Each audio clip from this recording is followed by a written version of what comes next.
Hello, everybody. Happy Tuesday, January 12th, 2021. Here we are. Hold on, let me move my drum. Okay, so I'm going to give people a chance to hop on live. So this is kind of a pop-up free painting workshop, and I wanted to take the opportunity to explore contrast and negative space with you. And I have a feeling they will lead to some life art connections. You can kind of be painting along or just watching or whatever. If you're watching the replay, this will all be recorded, and thanks for watching the replay. One of the things that I'm feeling compelled to say, even as I assemble my supplies here and everything, is that truly this painting practice, Tara, is an opportunity for us to get to know ourselves, to practice being free, to practice being sovereign, to give ourselves that spaciousness to play with and interact with. You guys say hi if you're watching live. I've got my computer on too so that I can hopefully catch any questions. Hi, Kim. So I've got, there's the computer over here. Sometimes it's hard to see comments on, there I am. Okay. So that way I maybe can see comments better. So for example, I get questions about, how do you overcome the negative voices? What supplies do I need? What if I don't have this color? And anyone who knows me well enough knows that this painting practice is not dependent on you knowing any particular techniques, having any specific colors. Hi, Joy. This painting technique or painting practice is to give you an opportunity to detach from that logical linear world. Hey, Sammy. And hi, Chrissy. And just be free and explore and create. So the first thing that I want to invite you all to do, and I do this for myself all the time, hey, Carol, is take a couple deep breaths before you begin your painting practice. Light a candle, perhaps. Oh, I meant to bring a candle in. It's super chilly in here. Hi, Deb. And ask to be transported is what's coming to mind. Hi, Teresa. Onyx. Ask that you learn something new about yourself. Develop that witness so you can observe if you start getting anxious and afraid you're doing it wrong. It still happens to everybody. I have a painting somewhere in here. I came in one evening and I was going to paint. I was inspired by another painting of a woman and an owl. I work with the owl a lot. And I painted her face. I spent a couple hours and frankly, I didn't like it. And I painted over it. And I got to work through you do this for a living and you suck this bad and I just get to that cosmic chuckle quicker, perhaps, than I used to. So where are you constricting around your painting practice or afraid of doing it wrong or trying to be like somebody else? We learn from other people. I Google image all the time, things when I'm getting ready to paint them or if I want to see something to inspire me. Can you allow yourself to be completely free to make mistakes, free to try and fail, free to explore painting different mediums, all of that. You are completely free at the canvas. And any way you don't feel free, anywhere where you start to feel stuck or blocked, just understand that that is happening so that you can turn and face it and reconcile it and love it. Or become aware, wow, I am so critical of myself. I am putting all this pressure on myself, or da-da-da-da-da. And do I want to continue to do this? You are free at the canvas. You are free to paint whatever you want. You're free to learn and to try. You're free to get better and better. You're free to learn new techniques. This isn't something that we have to get instantly. We weren't born with a specific gene or not. We can all paint. We are all artists. We are all life artists. We are all creating our reality in each and every moment. So allow the canvas to be a mirror for you, okay? And really watch your language. Really, really, really watch your language. You know, you are right. Whatever you think, you're right. So the first thing I want to talk about is contrast and making things stand out. So it's funny, like doing these technique paintings is not, it's not something I love to do as much, but I love making the connections. And we're experiencing so much contrast in our real lives lately that I think this is very up for us. So we're going to explore this in different ways. Hold on, the tripod leg was in the heater. Okay, so here's my Tara. I want to point out a couple things about contrast. Opposite colors in the Tara course, I do that lesson about colors, and it's in Vision Quest as well. And if you're taking notes or something, you can write this down. But look at how this works. So orange and blue are opposites. Okay, orange and blue are opposites on the color wheel.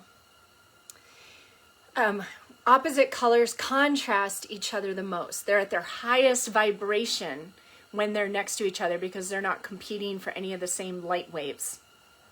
I mean, that's the scientific explanation. I still don't get how color works, but anyway.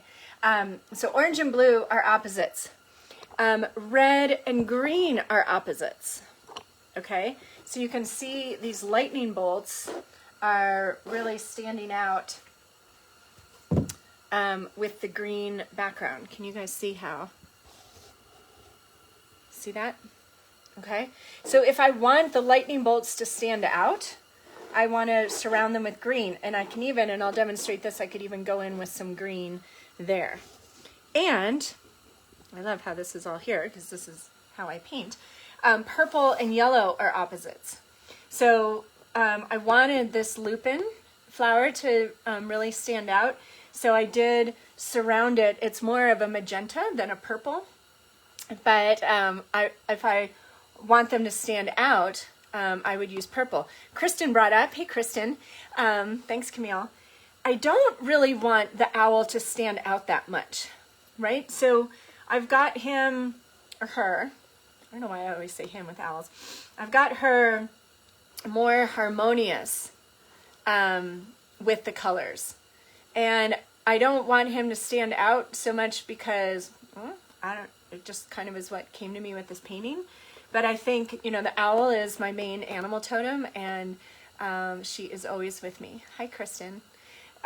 So if you don't want something to stand out, then, you know, using the similar colors around that will help. So those are examples of contrast here.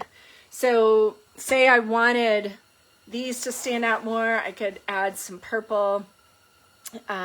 This is why I have blue and orange here so that her mandala stands out.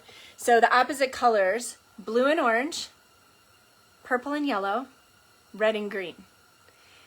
You can think of major holidays or sports teams because they know this, because your eye always goes to the point of greatest contrast first. And so they use opposite colors to catch your eye. I felt like when I learned about opposite colors, which honestly was at an oil painting class at my art center, and the woman who was teaching the oil painting referred to opposite colors, and I gave her this like deer in the headlights look, and she was like, really? Okay, so we'll start with opposite colors. And it revolutionized my life. Like, I was like, are you kidding me? Why don't they teach this in kindergarten?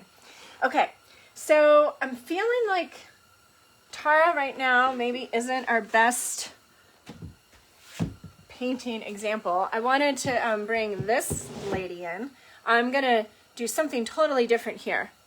So this may be where we paint today. I have two paintings. So this one I wanted to share because of the use of negative space. So see all of this here? Okay, this area makes me so stinking happy I can barely stand it. So, you know, I was painting this painting over a very full background with lots of detail. And the feathers were kind of on top of just this very colorful background, and I wanted to blend them in, and I wanted the feathers to stand out more. So you see how there's this thin line of white. So black and white are opposites, right? So I wanted to surround the feathers with black to make them stand out, but I didn't want to lose the colorful background. So I did black right around the feathers. And then see in here, I just created circles from the negative space. So this blue was what was there, and then I painted the black over it, but I left the black, I left circular little portals to the previous layer in here, and then eventually started painting circles in different colors and then black circles to transition out. Isn't that cool? This is the kind of stuff that like makes me crazy. I get so excited. Yeah, Kristen, I love your artwork. You rock. So that way, you see, okay, so this is perfect. This is contrast and negative space. Adding the black really made these colorful feathers stand out. See how this white line really makes that feather stand out? And then I use the negative space to blend. I mean, look at it down here. And so when I think when art gets quote unquote good, it really just becomes interesting to look at. Like your eye just keeps looking around and keeps seeing interesting things.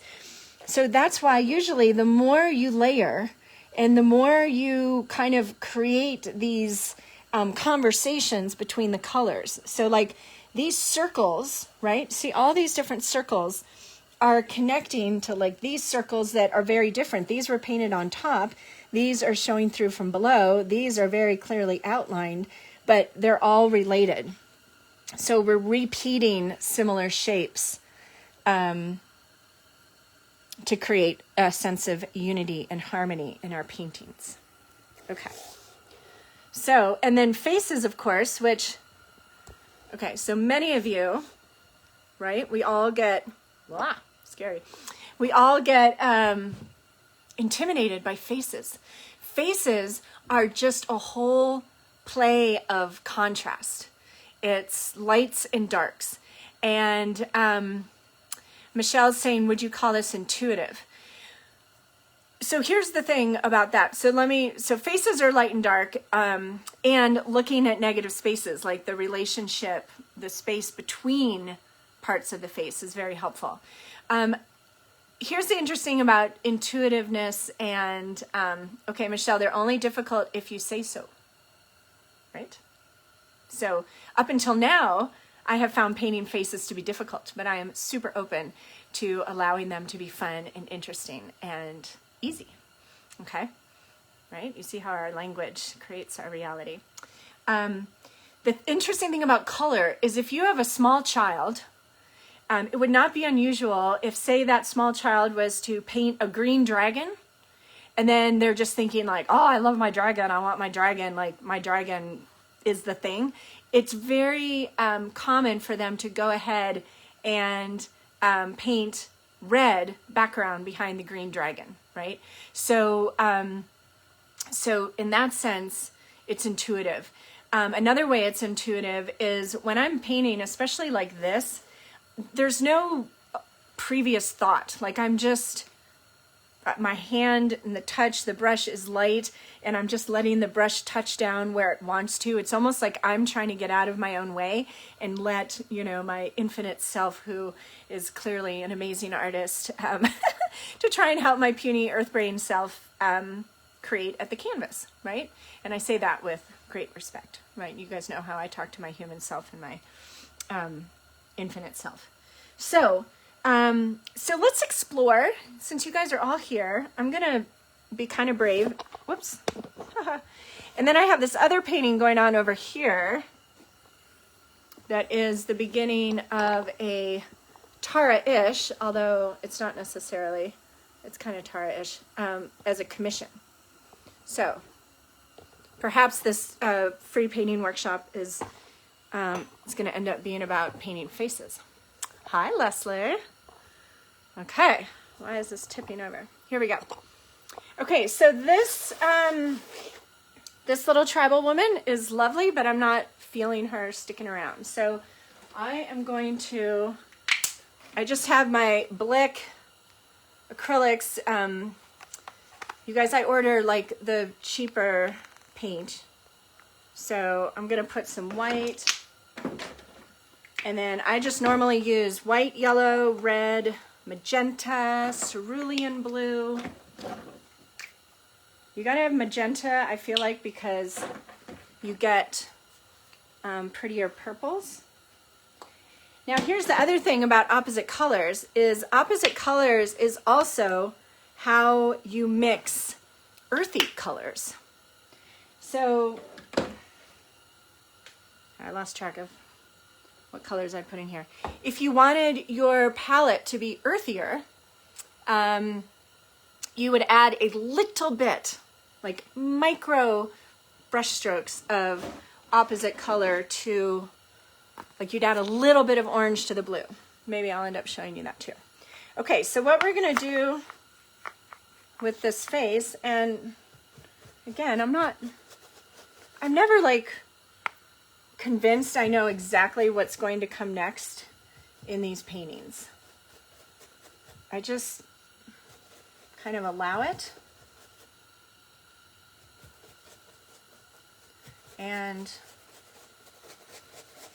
try to stay in the fun, happy place.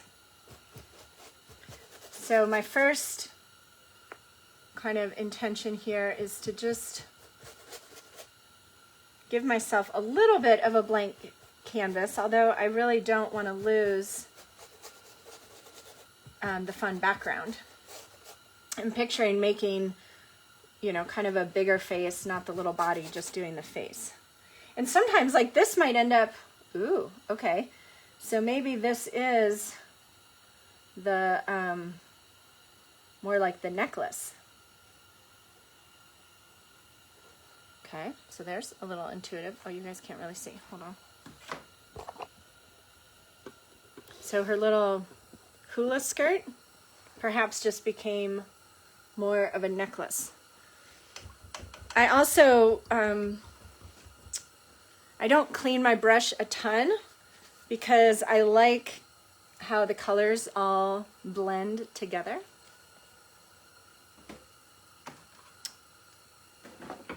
So you don't have to clean your brush every time.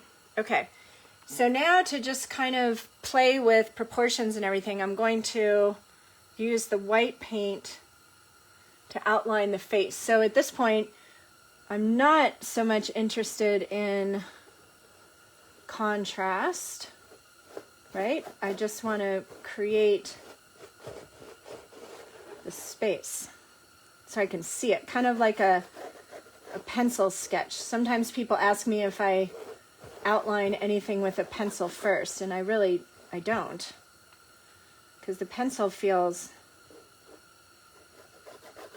too tight. Okay, so I'm not gonna worry about how everything's lining up so much. I just want to get an outline of a face. And sometimes, this is kind of fun.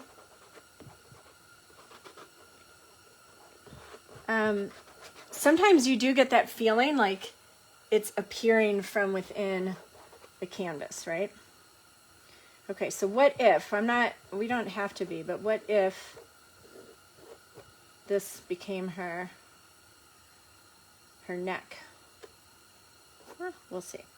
Okay, so with faces, there is a thing about, I don't know if you can see that if you divide the face into 4 quadrants, right? The eyes are way down here.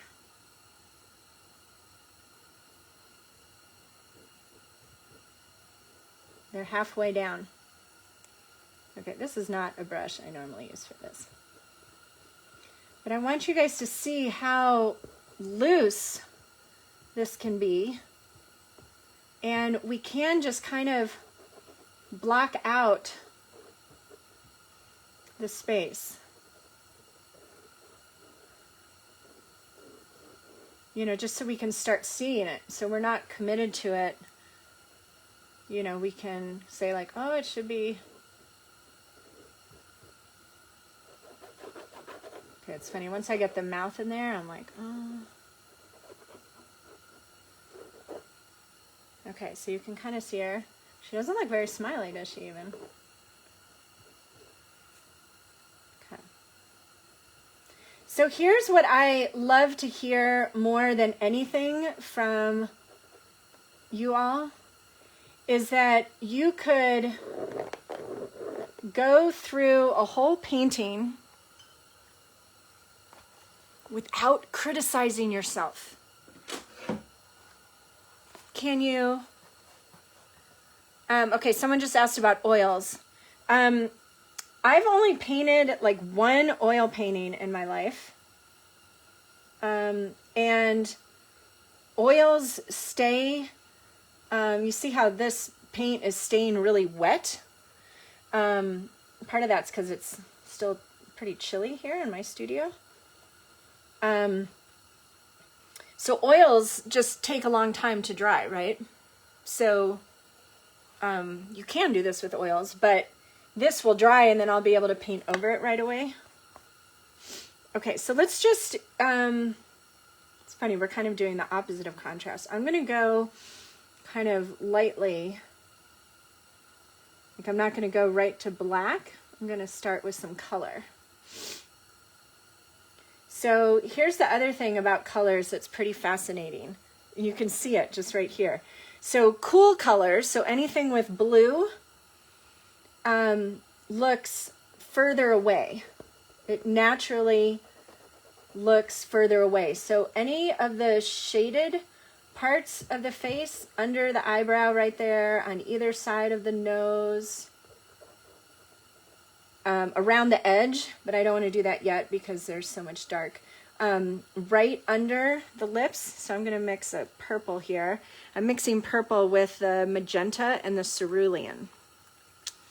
So I can put, so look how this face comes to life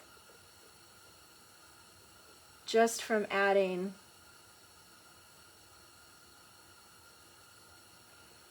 these cool colors. Isn't that fun? Yeah. When I first opened my art center, I really hadn't painted or drawn at all. And I remember drawing with pencil an image of Gladys Knight because she was coming to Nashville. And I was shocking myself at how I was painting her or drawing her so realistically when I really didn't think, you know, I just spent 26 years of my life telling myself that I couldn't draw. So that was kind of fun. So here's another fun thing you can do at this point. So these eyes, I want to kind of take away. So I can just kind of blend with, I just brought a clean brush.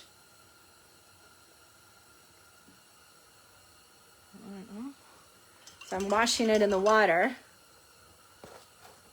and then I'm going up here just to kind of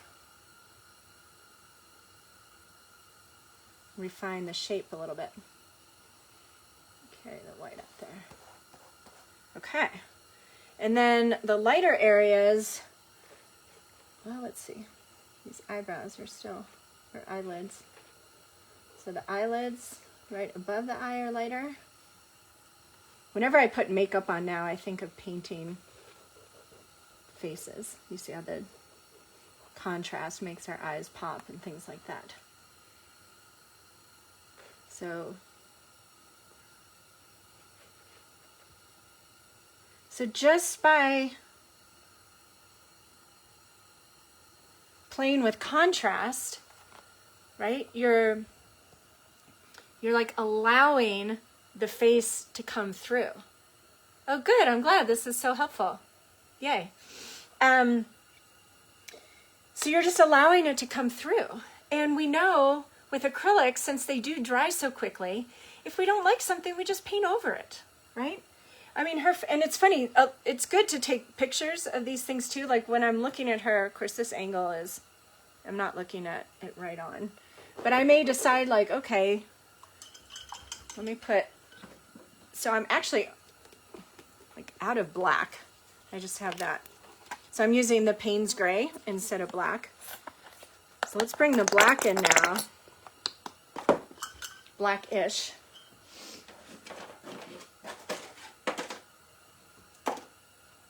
And I'll show you how to kind of, so again, the dark colors are always going to look further away. And I love to just kind of put the color down and, oh, that's fine.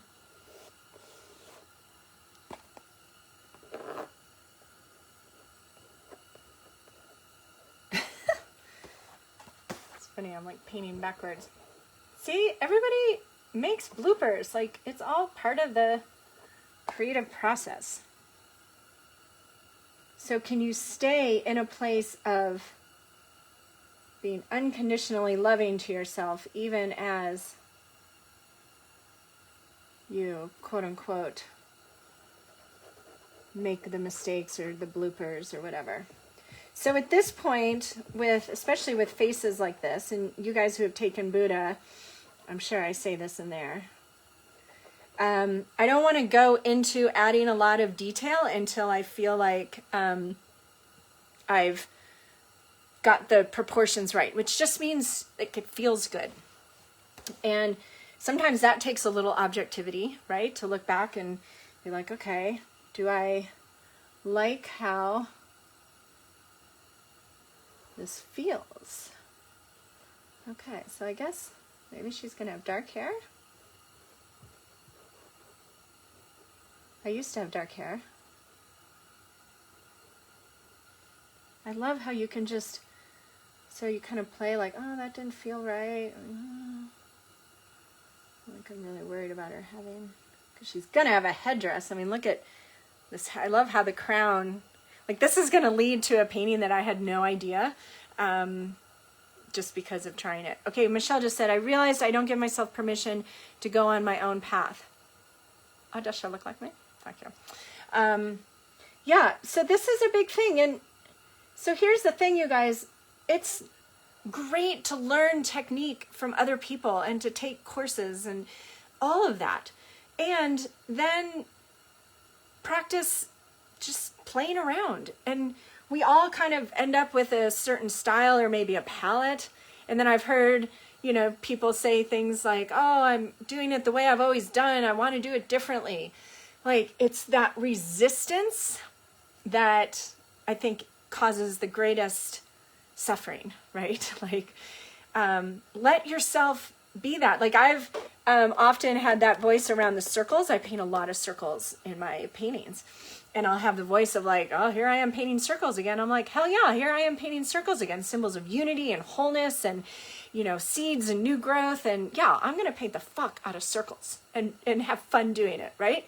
So like, check in where you're thinking I shouldn't be doing something. And then just give yourself permission to be you and be okay doing whatever it is you're doing in the moment, right? Can I get an amen? Okay, so... oh, this is so fun. I'm so psyched you guys are all here. So now, let's say I'm kind of digging her facial proportions. Kristen. I miss you, Kristen. So I'm going to take just this thin black, and I'm kind of twisting it as I go. This point of your lip right here echoes your nose. Okay, so I'm just gonna do that for a second, and then I'm gonna wash the brush. I'm gonna dry it so I don't get big drippies. And then I'm gonna blend this into the background. This brush is slightly floppy. Oh, she's got a mustache now.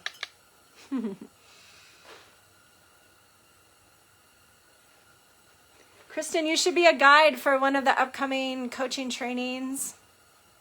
Just saying. Okay.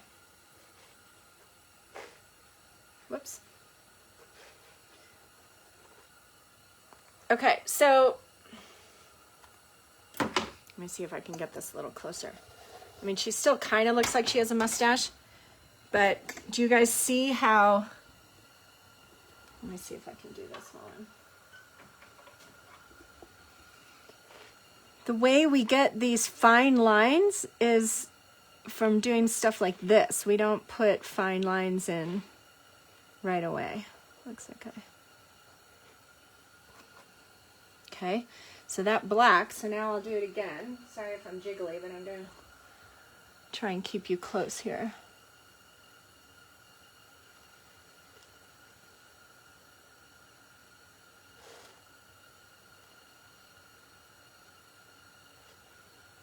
Isn't that crazy how it makes it pop out so clearly? And then, like in the lips here, I may just let that dry. Maybe this I'll blend a little bit. But maybe this. I mean, this is just where personal preference, like I could blend this a little more, or I could leave it in there. Okay, so here's another place. Okay, let me see if I can get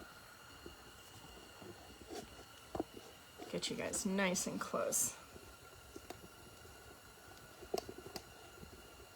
Ooh. I love painting faces. Yeah, and then there was a mouth. Oh, Ren, your paintings are so beautiful. Okay, so let's give her a little, do the same thing with the eyes.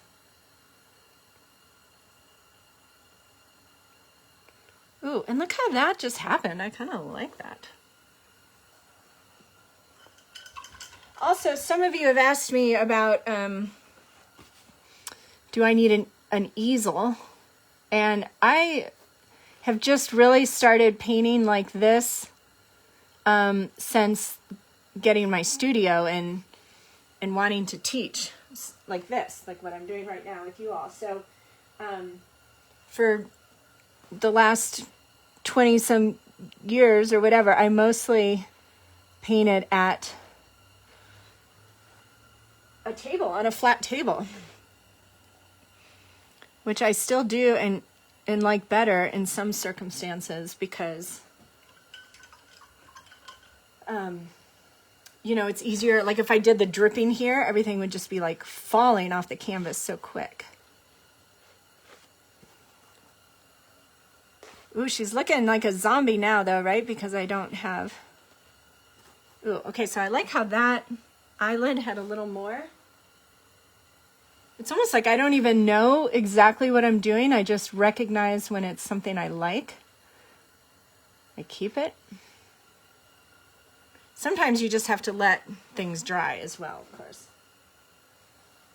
I'm going to leave the nose alone for a little bit. Okay, let's put some eyes in here. So I'm going to scrape in like this because I think the white is still, and that way I can kind of see. I just have this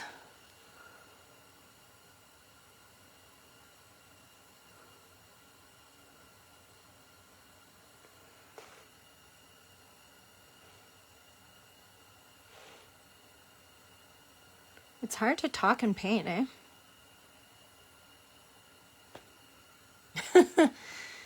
Yeah. Okay.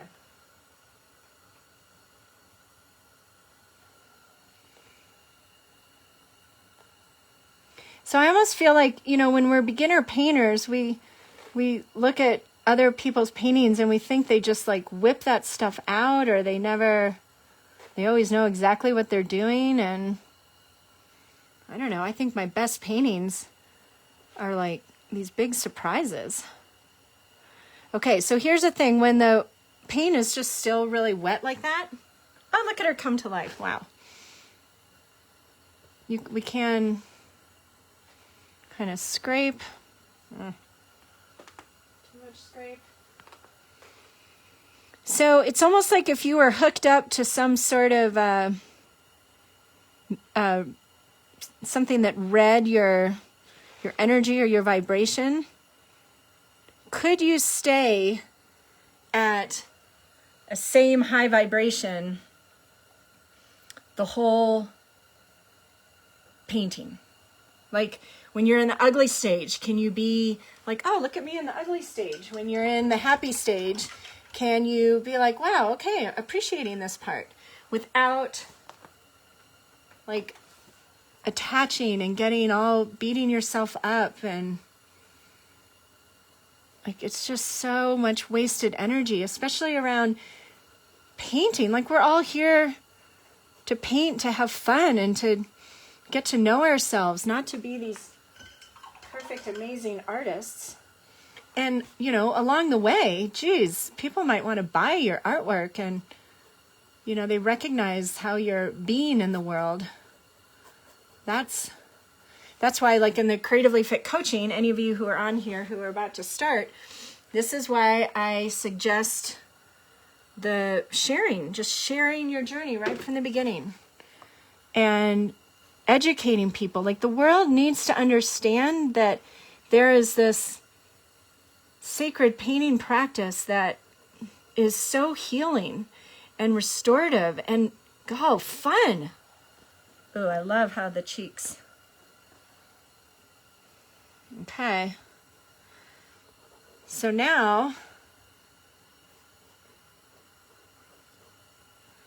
once we have, I don't know what her hair is going to do. I could kind of draw in a neck. Does she want a neck? I think she wants a neck. And again, you can kind of be fuzzy about it. Because there's always shadow right under the neck, right?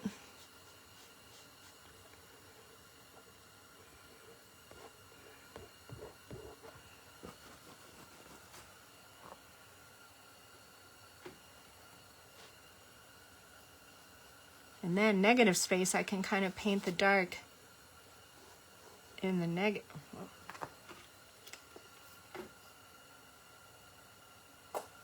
Okay, so if you all have any other questions, put them in the chat, the comments. So look at how just adding this dark, the contrast, just right under here. I mean, this lady's definitely going to have some earrings. But see how that just made her head pop out? Wow. Oh my gosh, I did discover something kind of fun and new recently. Those long liner brushes. Shoot, I don't have it right here. But those really, they're like, so like if the bristles on this brush are this long, a liner brush is like this long, and it's more like this thickness, even thinner. So it's this long, thin brush, and you can kind of pull it lightly, kind of twisting across to get kind of more hair look. I don't know what her hair is going to do down here yet. Okay. So we're kind of getting contrast and working with negative space here. I feel like her, and it's a constant, like it looks like part of her head's kind of chopped off here. It's amazing how little adjustments. That kind of looks better, doesn't it? Okay. And when you take some time and space away from a painting and then you go to look at it, so let's replace her feet here. with, oh look, green. Oh, that got exciting for a second, but then So anything that is confusing my mind's eye so that I can't see that orange. Oh shoot, you guys can't see, hold on. I'll see what I'm doing.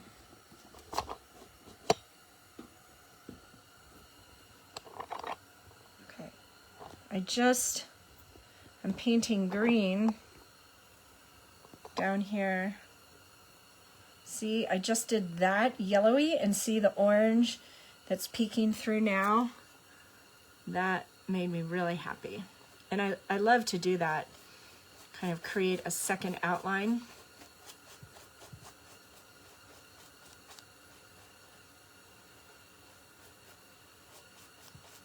Okay, so now, and then it's like all of a sudden you'll just see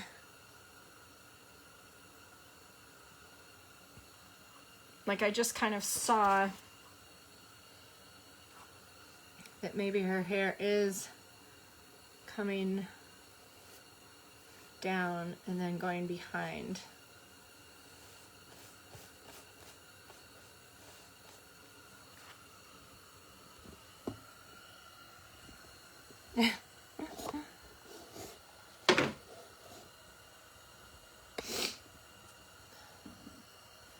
She's looking like a little prophetic child, like a, I don't know, she looks young. Okay, so this, well, so I'm just adding, and I can always change my mind, like, okay, let's see. Maybe her hair is kind of coming down, going behind her. That's kind of what I felt there in the moment.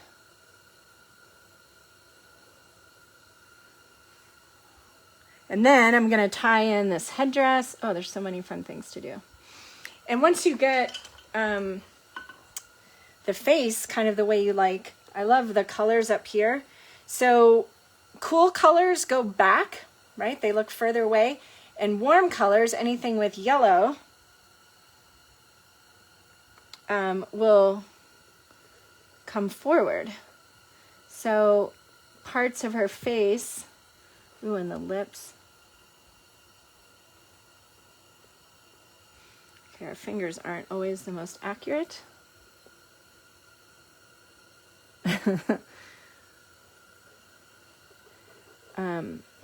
I love, if you've done the Buddha course, you know sometimes my lips can get.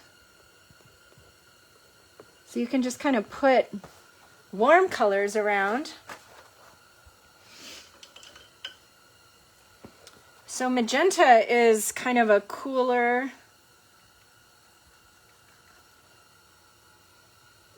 color.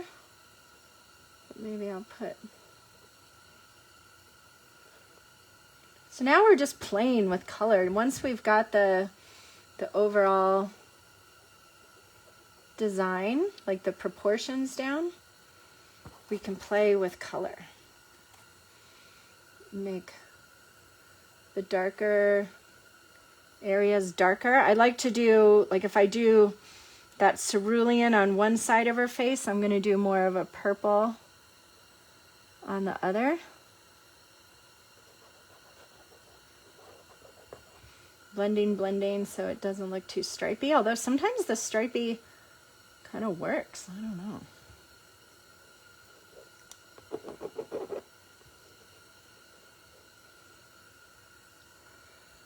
And so there'll be a little.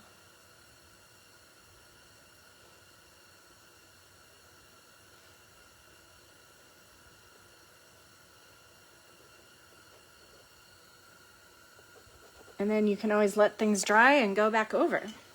So like if you get too much dark, you just go back with light. Like you just, I mean look, you can almost paint right over. Well, you can. I mean, if it's getting warmer in here, so my paint's drying quicker, I can put some white back over some of this yellow if I wanted.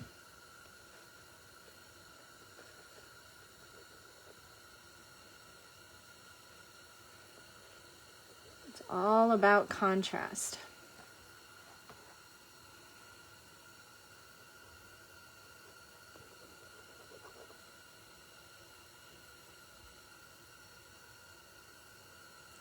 Chins, this part of the chin. Maybe I'll just leave that. So sometimes you want to put a highlight and then you put it and it's almost too dark. So then,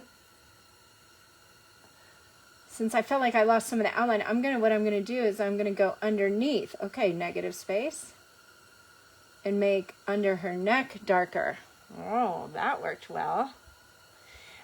White is not warm or cool. But white is lighter. Like white will always look closer and black will always look further away. So see how her face here, see on this, like it looks kind of flat. So I'm gonna put some darker in there. And then this looks a little too dark.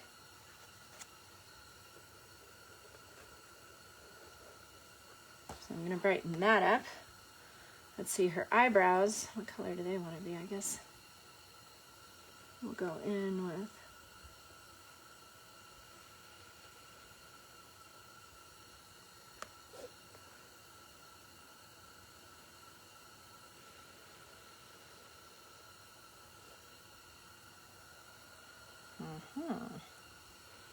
You know, I actually think her eye... Okay, this is going to be a good example for you guys. I feel like her eyebrows are too high. That's what's happened. So since I just painted that black, I'm actually going to wipe it off a little bit. See, it's like I couldn't tell this until I put the black on. Okay, I'm going to keep that brush. Oh, this is so good to share because, well, you saw me do it in Tara. Like, we just try not to get attached. So then actually I could use this white that I'm painting over to kind of help give me an idea of where. So maybe the eyebrows are more like directly under that. She's looking like E.T. a little bit. That's okay. Let's see what happens. Let's go back to the purple. Let's give her purple eyebrows first.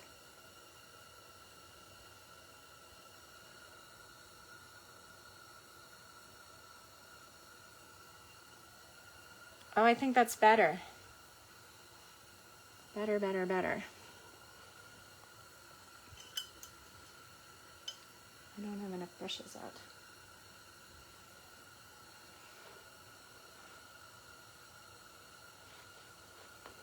I kind of wish it was this easy to do in real life, right?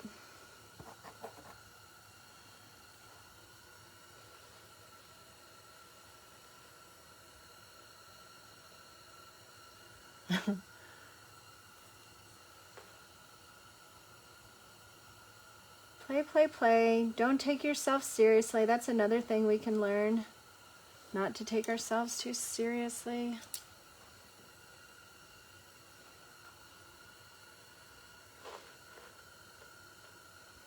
And sometimes you just need to let it dry because it's just going to start getting too difficult too. So see, now that this is dry, I can go over that a little bit. I'm going to add a little more dark to the eyes and then add a little highlight and then maybe call it done for now. So see, that was lighter because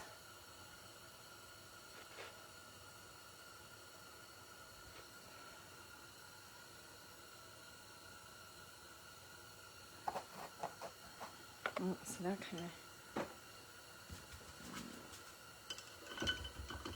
of Okay, are you guys getting excited to paint this evening? I'm gonna make her a little more smiley, I think.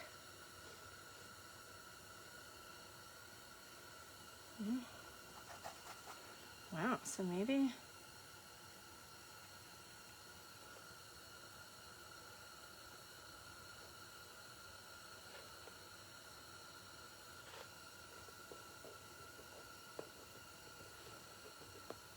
It's just constantly adjusting. Okay, I'm gonna do a little...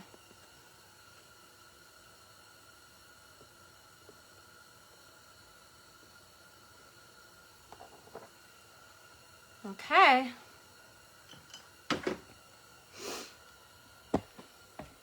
All right, everybody. Hi, Mary. So, does anyone have any other questions?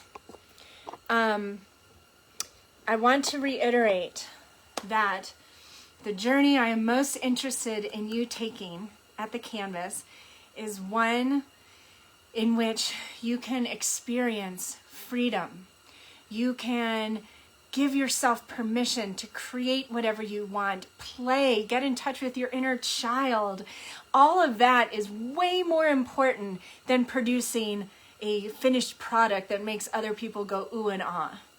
How much of our lives up until now has been driven by this perceived desire to get the pat on the back or get the affirmation or whatever, right? I mean, I am a big recognition freak, right? And what I've understood and learned over and over and over again along my journey is that it is how I be in the world that is the most important thing. Your purpose in this lifetime is to be in a way that makes you and others happy, to be high vibration, not to the point of being toxically positive, which my oldest daughter introduced that term to me over holiday break, but to be a source of hope and potential and possibility in this world. And it's needed now more than ever.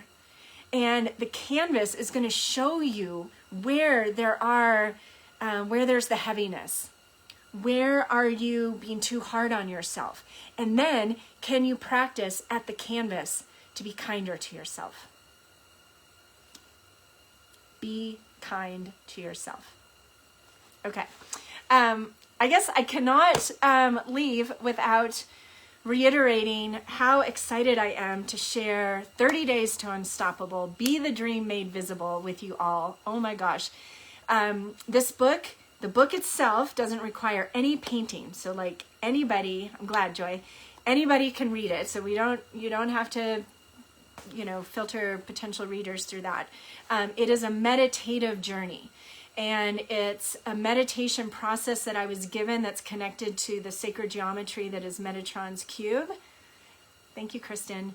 And the 6 spheres of wellness.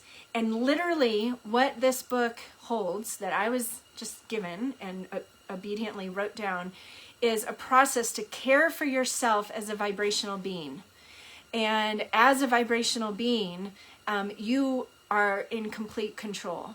And everything exists energetically before it exists physically. So we're expanding our perception to include the energetic space around us and how to care for that and the benefits of that. It's completely magical.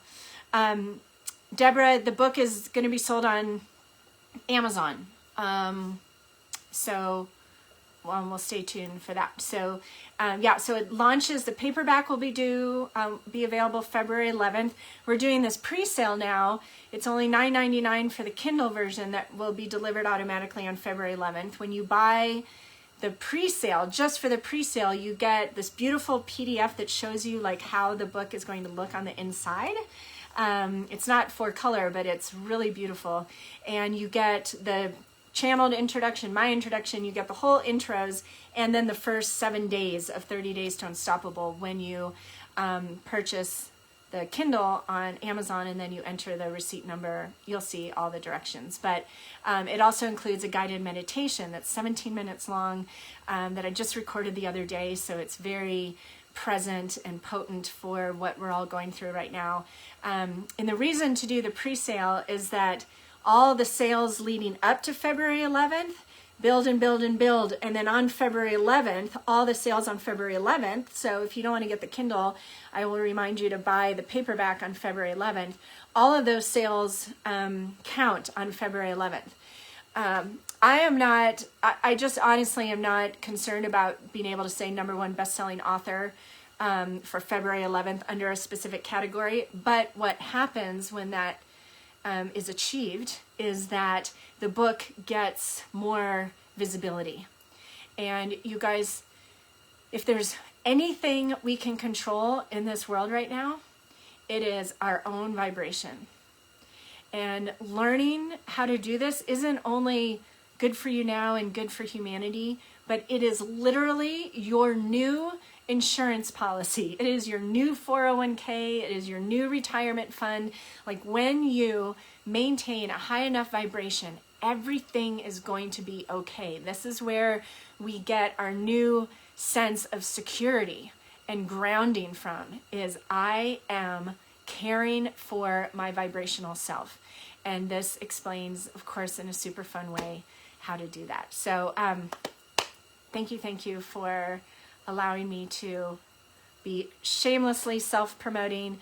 And yeah, some of you have done the I Am the Unstoppable Dream. I am going to be, and I'm madly preparing it now, I'm merging Super Soul Flow and I Am the Unstoppable Dream and 30 Days to Unstoppable, and creating a 7-month spiritual deep dive, Whitney Freya way, for those who are really like, okay, I want to really do some house cleaning, and I want to finally like step into the part of me who is living in a state of coherence at a high vibration and able to witness my human self and consciously choose and create more of what I want. Thank you, Deborah. So that is going to be the I Am the Unstoppable Dream course. It's on Teachable right now. I'm creating new content for it.